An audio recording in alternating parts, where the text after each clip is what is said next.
We're going to talk about spontaneous rupture of membranes, also known as SROM. Now, SROM is when your bag of waters break. It's broken. Now, in the movies, it shows like this big, huge gush, and it's always very dramatic, right?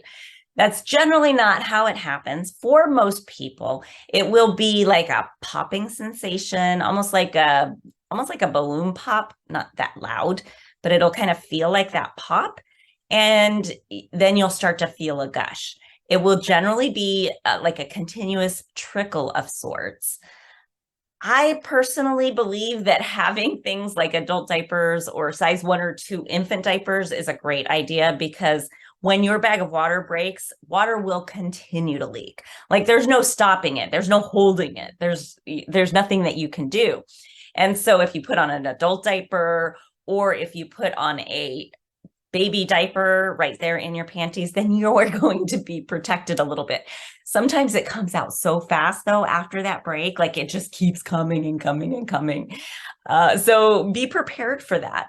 I know somebody posted the other day that they were like, oh, I put an adult diaper on before I got in my car when labor had started. And she said it was so great because my bag of water broke when I was in the elevator at the hospital, but it wasn't a mess because I had the adult diaper on. I think that's a brilliant idea. Next, the percentage of people whose water breaks before labor starts is only about 10% of people. And waiting for the contractions to start, usually most people will start that labor process at about 24 hours if left to be. Now, a lot of providers don't like them to be left to be. They say that there's an increased risk for infection. And if somebody's checking your cervix often, there's definitely an increased risk for infection.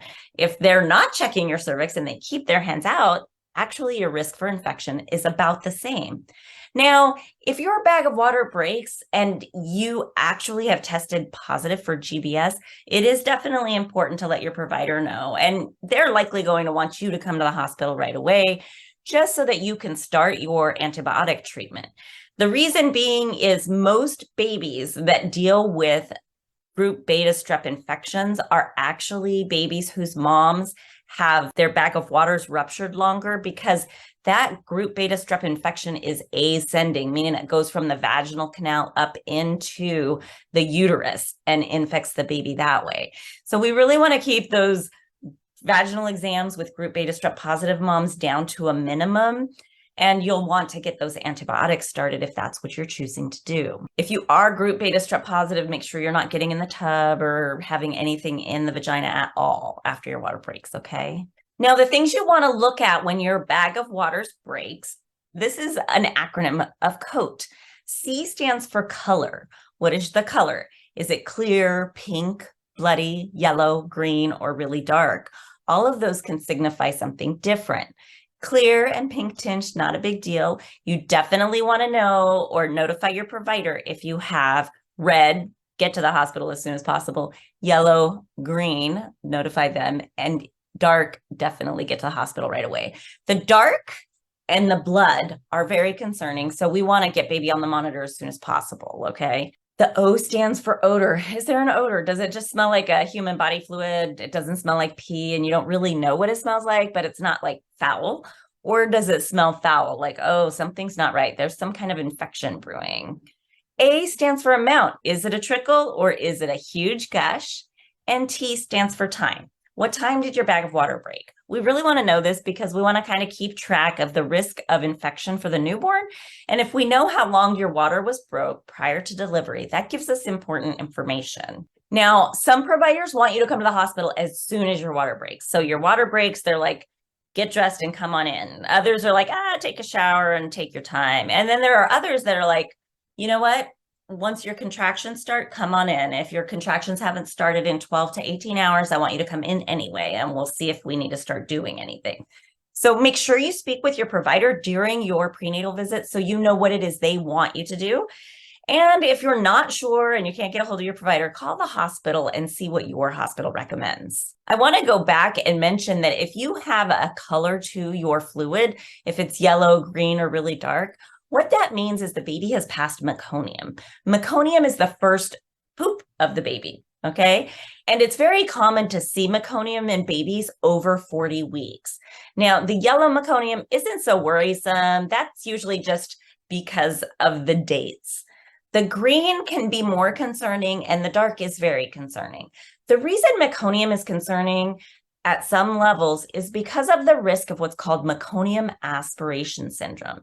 And that is when the baby is delivered, and either before, during, or after delivery, the baby actually inhales the meconium, and it actually causes a pneumonia of sorts. Okay.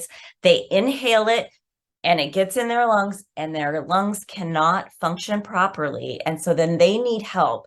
They need help with breathing. They need help with IV fluids. And some babies have really long-term consequences of that, but that is getting less and less as we're getting better and better with treatment.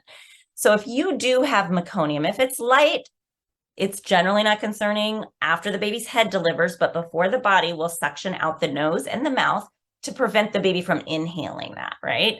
Baby gets delivered and gets placed on mom, as long as baby has good tone and stuff. If the baby has moderate meconium, then we do the same. And as long as baby's got good tone, we place the baby on mom and we let the baby there. With the dark stain meconium, that's generally telling us that the baby was under some really intense stress during this birthing process. And because of that stress, their risk of meconium aspiration is actually higher, either before, during, or at delivery. So oftentimes those babies with really thick meconium are actually kind of limp and need resuscitative efforts right away. There are some that'll come out just as vigorous. They were like, oh yeah, that was stressful, but I'm good, But then there are others that really need a lot of help. Most of the babies that get meconium aspiration syndrome are babies that had that really thick meconium. All right, I'll have some studies down below that have information for you so that you can look over that and understand it a little more. But please don't hesitate to ask questions either in one of the groups or in our community so that we can talk about it there and more answers can be, given to y'all.